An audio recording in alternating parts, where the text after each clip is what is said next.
भाजपची विधानसभा निहाय आमदार निवडीची प्रक्रिया सुरू झाली आणि मतदारांचा कौल नेमका कोणाला याची देखील चाचपणी केली जाते।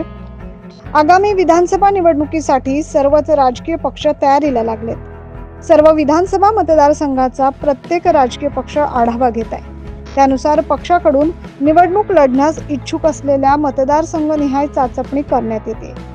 आज भारतीय जनता पार्टीच्या राज्यभरात प्रत्येक विधानसभा क्षेत्रात भाजपच्या बैठका सुरू आहेत। या बैठकांमध्ये कार्यकर्ते आणि पदाधिकाऱ्यांना विचारणा देखील करण्यात येते।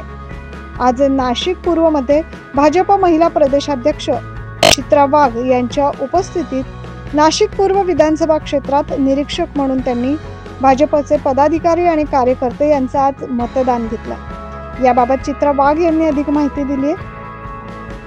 भारतीय जनता पार्टी ही कोणीतरी उमेदवार लादला म्हणजे पक्षाने उमेदवार लादला आणि त्या ठिकाणी काम करणार आहे अशी पद्धत नाहीये।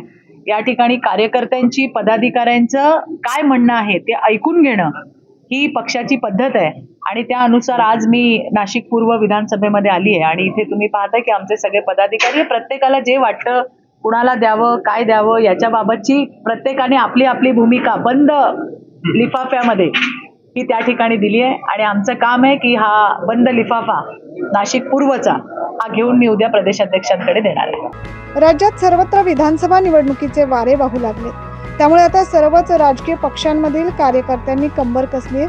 मात्र या निवडणुकीत मतदार प्रत्यक्षात कोणाला कौल देणार हे पाहणं महत्त्वाचं ठरणार। Bureau report 9 news Maharashtra.